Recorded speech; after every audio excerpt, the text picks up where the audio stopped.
Ada apa di Suriah? Semoga teman-teman hari ini ketika saya menyampaikan ada apa di Suriah, saya bisa tahan nangis. Teman-teman, tolong, saya benar-benar minta tolong. Kajian ini bukan untuk anak kecil. Karena apa yang anak akan sampaikan dalam kajian ini benar-benar tidak cocok dengan anak kecil, tidak cocok untuk orang yang mudah tersentuh, mudah terharu, dan cepat nangis. Apa yang anak akan sampaikan di kajian ini benar-benar sangat berat dan jarang sekali dibahas teman-teman. Teman-teman, sebelum saya cerita apapun, saya ingin menyampaikan dulu bahwa ini kita channel dakwah. Dan kadang-kadang kita bahas sejarah Islam. Ini bukan bahas politik sama sekali. Agar teman-teman bisa memahami apa yang terjadi di Suriah, teman-teman harus cross-check sejarahnya dulu, latar belakangnya dulu, agar teman-teman tidak mudah percaya sama si A dan tidak mudah percaya sama si B juga. Bisa melihat di lapangan ada apa, di latar belakang ada apa, sejarahnya ada apa, kemudian teman-teman bisa membuat kesimpulan sendiri. Tapi dengan satu informasi yang Ana perlu sampaikan demi Allah. Apa yang Ana sampaikan hari ini hanya lillahi ta'ala, karena Allah. Kajian ini ditonton atau tidak ditonton, saya tidak peduli sama sekali teman-teman. Saya membuat kajian ini agar menjadi saksi buat saya di hari akhir bahwa saya sudah menyampaikan kebenaran. Kalau ada teman-teman yang percaya, alhamdulillah. Kalau ada yang tidak percaya, tidak apa-apa, karena memang saya buat kajian ini lillahi ta'ala. Ceritanya teman-teman mulai di Suriah sejak tahun 1970 dan 1971. Ketika di Suriah ada satu pemerintahan yang resmi. Kemudian tiba-tiba pemerintahan tersebut dikudeta, diturunkan oleh satu orang yang namanya Hafiz al-Assad. Hafiz al-Assad itu teman-teman ayahnya dari Bashar al-Assad, presiden yang baru kabur kemarin. Itu ayahnya teman-teman. Dia kudeta, dia turunkan presiden dan dia menjadikan dirinya sebagai presiden. Kalau hanya sebatas itu, maka ini hal biasa dan sering sekali terjadi di Timur Tengah. Timur Tengah itu tempatnya kudeta-kudeta, Timur Tengah dan Afrika. Tetapi sayangnya masalahnya di Suriah tidak sebatas itu. Suriah itu teman-teman negara yang sangat bervariasi, negara yang sangat beragam. Satu-satunya negara di Timur Tengah yang benar-benar banyak rasnya, banyak sukunya, banyak alirannya, banyak bahasanya. Bahkan teman-teman bahasa Nabi Isa, bahasa Yesus Kristus itu masih dipakai sampai hari ini di beberapa desa di Suriah teman-teman. Masalahnya teman-teman, Hafiz al-Assad itu bukan orang biasa. Hafiz al-Assad itu dari aliran namanya aliran Alawiyin atau Nusayriyin. Jadi kadang-kadang disebut Alawiyin, kadang-kadang disebut Nusayriyin teman-teman. Ini bukan aliran biasa. Ini bukan sunnah, ini bukan syiah. Mereka itu punya satu aqidah, yaitu mereka menuhankan Ali bin Abi Talib.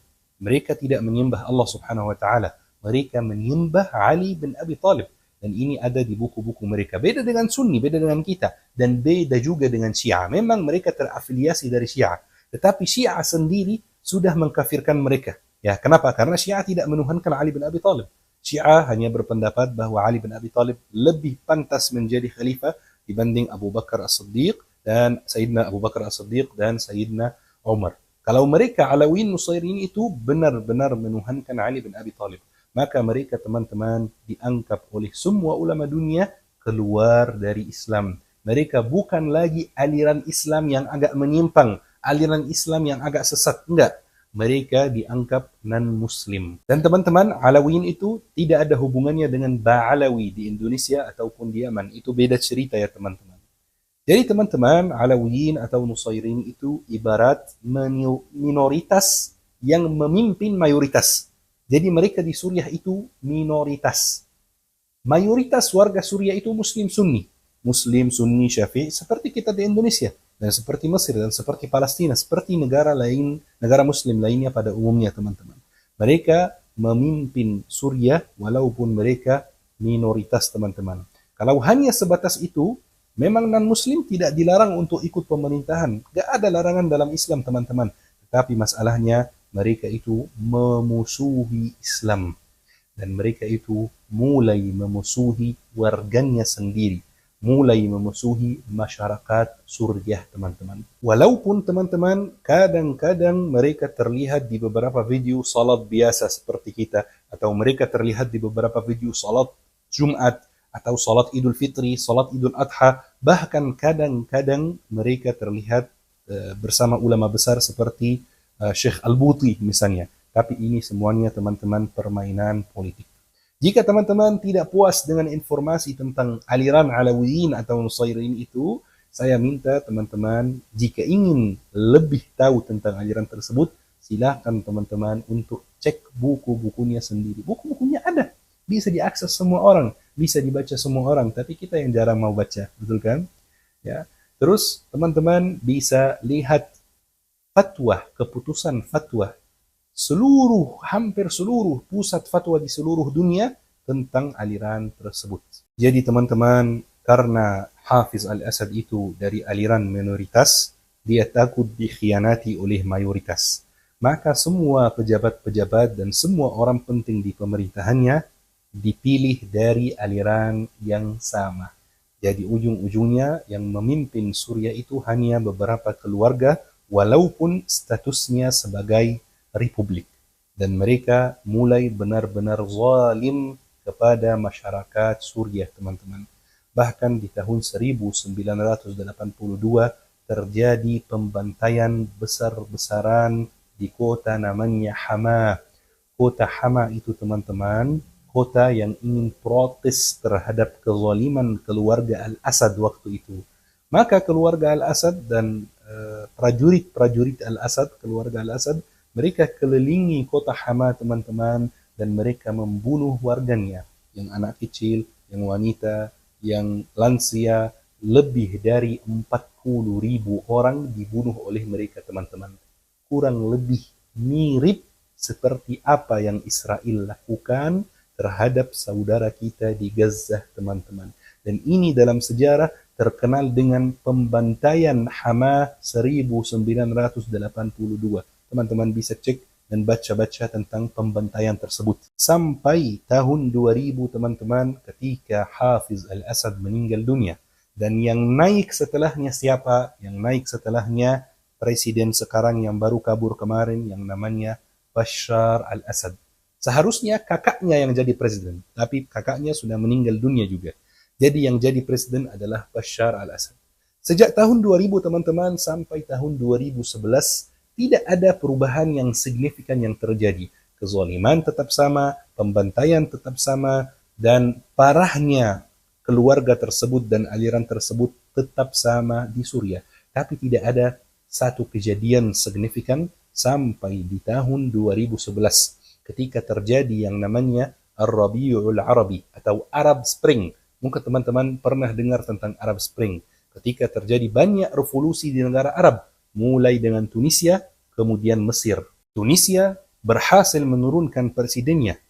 Mesir berhasil menurunkan presidennya. Dan terjadi juga revolusi protes di Libya, di Yaman, dan di Suriah juga, teman-teman. Tetapi Suriah waktu itu tidak berhasil menurunkan presidennya. Kenapa? Karena respon presidennya sangat-sangat kejam. Respon presiden Tunisia dan Mesir kejam juga, tapi tidak sekejam Suriah, teman-teman. Waktu itu Bashar al-Assad menyerang orang yang protes mau menurunkannya dengan senjata kimia. Coba bayangkan, teman-teman, senjata terlarang dipakai sama musuh saja itu sudah dilarang sesuai undang-undang internasional, apalagi dipakai terhadap warga sendiri. Bashar al-Assad membalas dengan senjata kimia. Jadi warga otomatis ingin membela diri, ingin menjaga diri, ya. Maka terjadi perang saudara, teman-teman, di Suriah. Sejak tahun 2011 sampai kemarin sampai presiden Suriah itu kabur, terjadi banyak hal yang demi Allah sulit sekali dipercaya. Saya akan sampaikan kepada teman-teman. Dan tolong teman-teman, kalau ada anak kecil jangan nonton bagian ini, tidak bagus. Kalau ada orang yang tidak suka bahas hal sensitif, jangan tonton bagian ini. Kalau ada orang yang cepat nangis, jangan tonton bagian ini. Saya kasih ibarat beberapa kejadian, atau kita bisa kasih nama adegan, ya. Adegan pertama, adegan kedua, supaya teman-teman bisa merasakan dengan langsung apa yang terjadi di sana selama dari 2011 sampai kemarin, sampai presidennya kabur. Adegan nomor 1. Kemarin ada seorang perempuan yang dipenjara di tahun 2012. Dia dipenjara di umur 19 tahun. Dia dipenjara dalam keadaan masih perawan. Kemarin setelah presiden kabur, dia dibebaskan dan dia cerita seperti ini. Kata beliau, saya masuk penjara di umur 19 tahun dalam keadaan masih perawan. Saya sekarang keluar dari penjara dalam keadaan punya 5 anak yang saya tidak ketahui siapa ayahnya. Dia diperkosa berkali-kali oleh prajurit Al-Asad sampai dia hamil 5 kali. Adegan yang kedua, ketika prajurit Al-Asad tangkap warga Suriah yang protes, ada beberapa keluarga yang ditangkap bersama. Jadi mereka ditangkap di waktu yang sama. Misalnya istri, suami, anak laki-laki, anak perempuan. Mereka ditangkap bersama. Kemudian mereka ditaruh di sel yang sama. Kelihatannya baik ya, satu keluarga satu sel. Enak ya, duduk sama keluarga. Tapi ternyata mereka punya rencana yang lain. Ternyata teman-teman, keluarga-keluarga yang ditaruh di sel yang sama, rencananya begini. Prajurit Al-Asad itu ikat si suami dengan kuat. Ikat anak laki-laki dengan kuat. Kemudian mereka perkosa istrinya dan anaknya di depan mata mereka hampir setiap hari. Mereka gantian. Coba bayangkan, setiap hari istri dan anak perempuan diperkosa di depan mata. Adegan nomor 3. Ada seorang perempuan yang ditangkap juga sekitar tahun 2012 atau 2013. Ketika dia ditangkap dan dia ditanya-tanya oleh prajurit Al-Asad, setelah HP-nya diperiksa, ternyata dia sering mendengar murattal dengan suara qari tertentu yang sangat terkenal. Jadi ketika prajurit Al-Asad lihat HP-nya dan dia lihat ada dia dengar banyak murattal dari history, dia tanya perempuannya seperti ini. Ngapain kamu dengar omong kosong ini? Maksudnya murattal, maksudnya Al-Quran. Iya teman-teman, prajuritnya bilang seperti ini. Maka perempuannya marah sekali. Dan dia mengatakan, ini bukan omong kosong, ini Al-Quran, ini kalamullah. Maka karena perempuannya marah, maka dia dihukum. Dia dihukum hukuman yang sangat kejam teman-teman. Mungkin teman-teman tidak bisa membayangkan hukumannya. Dia diikat di sebuah kasur, kemudian prajurit itu main murattalnya dengan suara yang sangat keras. Kemudian dia memperkosa perempuan tersebut sambil murattalnya jalan. Sambil bertanya kepada perempuan, mana Tuhanmu? Kok Tuhanmu tidak bisa menyelamatkan kamu sekarang? Demi Allah, ini terjadi teman-teman. Dan sekali lagi saya sampaikan, video ini ditonton, tidak ditonton, dipercaya, tidak dipercaya, saya tidak peduli. Yang penting saya sudah bersaksi di hadapan Allah Subhanahu wa Ta'ala. Adegan keempat teman-teman, prajurit-prajurit Al-Asad cetak spanduk dan foto Bashar Al-Asad itu besar-besar teman-teman. Kemudian mereka taruh spanduknya yang sebesar sajadah di sel tahanan. Kemudian dia menyuruh tahanan untuk sujud di atas foto Bashar. Sambil mereka bertanya kepada tahanan, siapa Tuhanmu? Kalau tahanan jawab, Tuhanku adalah Allah, maka dia dipukul, dia disiksa, kuku-kukunya dilepas, sampai dia mengatakan, Tuhanku adalah Bashar. Adegan kelima teman-teman. Suatu hari ketika prajurit Al-Asad masuk sebuah desa di Suriah, mereka merasa gabut, maka mereka mau main. Mereka panggil salah satu pria yang ada di desa ini, kemudian mereka bertanya kepada dia, kamu bisa nggak bilang la ilaha illa Bashar? Astaghfirullah, ini kekufuran. Maka orangnya tidak mau bilang seperti itu. Maka teman-teman, dia dihukum, dikubur hidup-hidup sampai dia mengatakan la ilaha illa Bashar. Sambil dia dikubur, dia disuruh katakan la ilaha illa Bashar. Dia tidak mau dan dia tetap mengatakan la ilaha illallah sampai dia dikubur hidup-hidup dan dia sudah tidak bisa nafas lagi dan dia meninggal dunia. Adegan yang keenam. Ketika prajurit Al-Asad masuk sebuah desa di Suriah, mereka kalau menangkap orang itu, khususnya perempuan, mereka tidak sembarangan menangkap orang. Ya pasti semuanya ditangkap, itu sudah pasti. Tetapi setelah ditangkap, perempuannya difilter, teman-teman.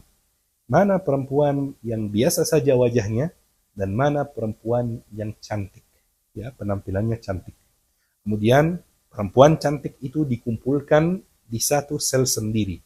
Ini buat mereka namanya sel hiburan. Jadi kalau prajurit-prajurit itu merasa gabut, merasa mau senang-senang, mereka perkosa perempuan-perempuan cantik yang di sel hiburan itu bersama-sama, alias party, teman-teman. Mungkin antum pasti paham maksud saya, teman-teman. Banyak dari mereka yang sampai hamil berkali-kali, teman-teman. Dan anak hasil zina itu, anak hasil pemerkosaan, ini bukan zina, ini pemerkosaan.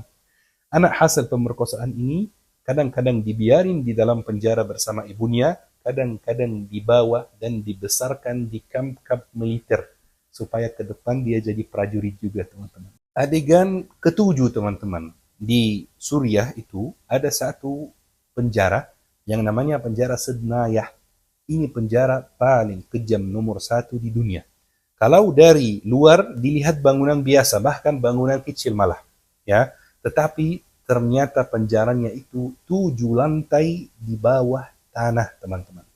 Di sana, teman-teman, sudah sangat umum bahwa yang masuk penjara Sednaya itu jarang sekali keluar. Yang orang masuk terus keluar itu jarang sekali. Tapi ada beberapa orang yang berhasil keluar. Mungkin dibebaskan, mungkin kabur, saya nggak tahu. Ada beberapa orang yang berhasil keluar. Salah satu orang yang berhasil keluar itu sempat cerita, teman-teman, bahwa di dalam penjara mereka ada satu peraturan, yaitu ketika ada pejabat penjara atau ada prajurit yang lewat depan para tahanan harus melihat ke bawah.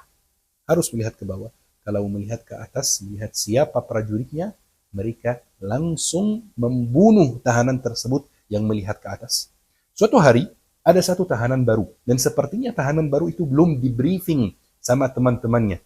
Dan ketika pejabat penjaranya lewat, tahanan baru itu lihat ke mata pejabatnya. Maka dia ditangkap dan dia dibilang seperti ini. Dengarkan kalimatnya, teman-teman. Pengadilan Tuhan Bashar al-Assad telah menghakimi kamu meninggal dunia ditembak pakai peluru. Ini kalimatnya persis, teman-teman. Pengadilan Tuhan Bashar al-Assad. Demi Allah, ini benar, ini terjadi. Saya tahu kenapa saya bilang demi Allah, karena saya tahu ini sulit sekali dipercaya. Tapi ini terjadi di zaman kita ini, di 2024 ini, sepanjang 13 tahun terakhir, teman-teman. Bahkan sepanjang 50 tahun terakhir, sejak Hafiz al-Assad, ayahnya Bashar, memimpin Suriah dari tahun 1971 sampai kemarin kabur. Adegan ke-8, teman-teman.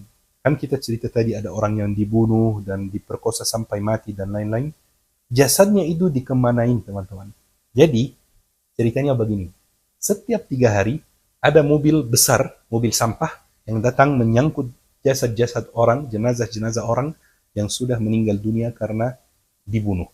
Tetapi selama 3 hari ini, mobilnya kan nggak datang ya. 3 hari, setiap 3 hari.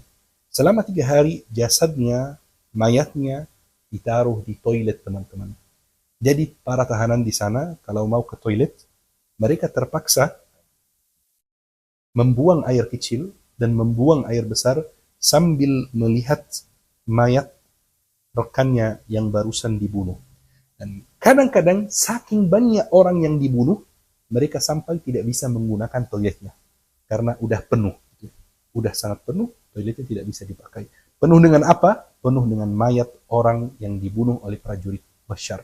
Adegan ke-9. Sesuai persaksian salah satu orang yang berhasil keluar dari penjara Sednaya, kata dia di dalam penjara itu tahanan tidak boleh sholat sama sekali.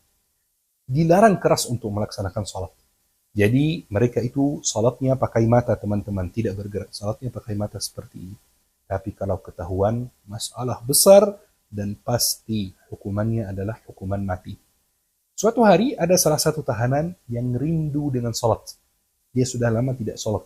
Dan dia rindu dengan sujud, rindu dengan ruku', teman-teman. Maka dia tetap melaksanakan sholat walaupun dilihat oleh prajurit. Pas dia mulai melaksanakan sholat, langsung ditangkap oleh prajurit, teman-teman. Dia dihukum mati, dia ditembak di depan semua tahanan yang lain, dan yang menembak dia mengatakan, di sini tidak ada Tuhan yang berhak disembah selain Bashar al-Assad. Teman-teman, setelah semua adegan-adegan yang parah ini, cerita-cerita yang parah ini, datanglah pejuang kemerdekaan orang Suriah yang ingin meraih kemerdekaannya. Sama persis seperti pejuang kemerdekaan di Palestina, teman-teman. Mungkin ada yang menyebut mereka pemberontak, ya. Salah besar. Demi Allah, berdosa yang sebut mereka pemberontak. Mereka bukan pemberontak. Mereka pejuang kemerdekaan. Kemerdekaan dari siapa, Syekh? Kemerdekaan dari sebuah keluarga, sebuah aliran yang menyiksa warga Suriah selama 50 tahun. Penjajahan itu bisa asing, bisa lokal. Ada dua jenis penjajahan, bukan satu. Kalau Palestina dijajah Israel, penjajahan asing. Suriah dijajah Alawiyin, dijajah keluarga tersebut. Ini penjajahan lokal. Alhamdulillah, para pejuang kemerdekaan berhasil untuk mengembalikan tanahnya sendiri. Berhasil untuk bisa tinggal damai dalam tanahnya sendiri. Berhasil untuk membebaskan semua tahanan yang di penjara-penjara yang ana ceritakan tadi itu. Semuanya sudah dibebaskan, alhamdulillah. Jangan sampai teman-teman kena fitnah, termakan fitnah yang disebarkan media barat bahwa pejuang kemerdekaan di Suriah itu didukung oleh Israel, didukung oleh Amerika Serikat. Pemimpin pejuang kemerdekaan di Suriah aja menjadi buruan Amerika Serikat, masa didukung oleh Amerika Serikat. Jangan sampai teman-teman mudah mempercaya hal-hal yang seperti ini. Dengan pembebasan Suriah, ini menjadi batu pertama untuk membebaskan Baitul Maqdis, insyaAllah. Sesuai hadis Rasulullah Sallallahu Alaihi Wasallam. Jangan sampai teman-teman termakan fitnah bahwa apa yang terjadi di Suriah itu tujuannya mengalihkan konsentrasi dari Palestina. Semua orang Palestina senang dengan runtuhnya Al-Assad itu, teman-teman. Demi Allah, saya tidak pernah selama ini melihat orang Palestina yang misalnya sedih karena apa yang terjadi di Suriah. Semuanya senang, teman-teman. Jangan sampai teman-teman merasa lebih Palestina dari Palestina sendiri. Jangan teman-teman merasa lebih paham konflik di Palestina lebih dari orang Palestina sendiri. Orang Palestina sendiri senang dengan pencapaian tersebut. Orang Palestina sendiri senang dengan pembebasan Suriah. Dan mereka semuanya optimis. Karena ini salah satu langkah pertama agar Baitul Maqdis dibebaskan, teman-teman. Banyak yang bertanya, kenapa setelah Bashar kabur, Israel malah invasi Suriah dan mau menjajah Suriah. Banyak yang bertanya, dan saya kaget. Kok masih ada yang bertanya seperti ini? Masalahnya sangat jelas di depan mata. Buktinya orang Palestina, orang Suriah, mereka nggak bertanya seperti itu. Karena alasannya sangat jelas, teman-teman. Alasannya dengan sederhana, selama 24 tahun Bashar menjabat, secara terang-terangan dia memusuhi Israel. Tetapi secara sembunyi-sembunyi dia bersahabat dengan Israel. Buktinya apa? Selama 24 tahun dia menjabat, dia tidak pernah menyerang Israel. Padahal Israel sangat dekat, berbatasan dengan Suriah. Dia tidak pernah menyerang Israel. Ketika rezim di sana berganti dan ada rezim yang baru, Israel kaget. Rezim yang baru ini kira-kira seperti Bashar bisa damai dengan kita atau malah bakal menyerangi kami gitu, malah bakal menyerangi Israel gitu ya. Jadi mereka mau menjajah duluan, mereka ingin menyerangi duluan, mereka tidak mau tunggu sampai pejuang kemerdekaan di Suriah menyerangi Israel, mereka yang serangi duluan. Dan ini salah satu bukti kemurnian gerakan yang terjadi di Suriah sekarang, teman-teman. Teman-teman, kesimpulannya mayoritas warga Suriah itu senang, mayoritas warga Palestina itu senang, mayoritas warga Lebanon itu senang. Jangan sampai teman-teman merasa lebih paham kondisinya dibanding orang yang di dalam lapangan, orang yang di dalam perang sendiri. Jangan sampai teman-teman merasa lebih paham politik dibanding ahli politik yang menganalisis kondisinya langsung dari lapangan. Jangan sampai kita teman-teman berstandar ganda dengan Palestina, kita mendukung kemerdekaan Palestina. Tapi giliran Suriah ingin meraih kemerdekaannya, kita fitnah. Ini didukung Israel, didukung AS. Kata siapa? Buktinya apa, teman-teman? Maka, teman-teman, kita ini mencari kebenaran. Kita mendukung kebenaran. Ini adalah seorang muslim yang sebenarnya mendukung kebenaran dimanapun kebenaran berada. Kebenaran berada di Palestina, kita dukung Palestina. Kebenaran berada di Suriah, kita dukung Suriah. Ini teman-teman kesimpulannya. Nasihat ana di akhir kajian hari ini, teman-teman, awas dari ini. Setiap fitnah yang kita keluarkan dari mulut ini, setiap tuduhan yang kita keluarkan dari mulut ini, setiap kalimat buruk yang kita keluarkan di mulut ini, dari mulut ini, akan dimintai pertanggungjawaban nanti di hari akhir, teman-teman. Mudah-mudahan, teman-teman, negara Islam itu cepat damai, mudah-mudahan Palestina itu cepat merdeka, mudah-mudahan kita bisa sholat di Masjid Al-Aqsa dalam keadaan sudah merdeka. Teman-teman, dari semua yang terjadi di sana itu, pesan saya satu, jaga negara sendiri, teman-teman. Ya, Alhamdulillah Allah Subhanahu Wa Taala memberi teman-teman sebuah kelebihan, tinggal di tempat yang aman, yang nyaman, bisa bekerja bebas, bisa beribadah, bisa berdakwah, bisa jalan-jalan. Jaga negara sendiri, teman-teman. Ayo kita mengambil pelajaran dari apa yang terjadi di Suriah dan apa yang terjadi di Palestina. Barakallahu fikum. Assalamualaikum warahmatullahi wabarakatuh. تعلمت عنك الكثير فأرجو استقام الخطى والمسير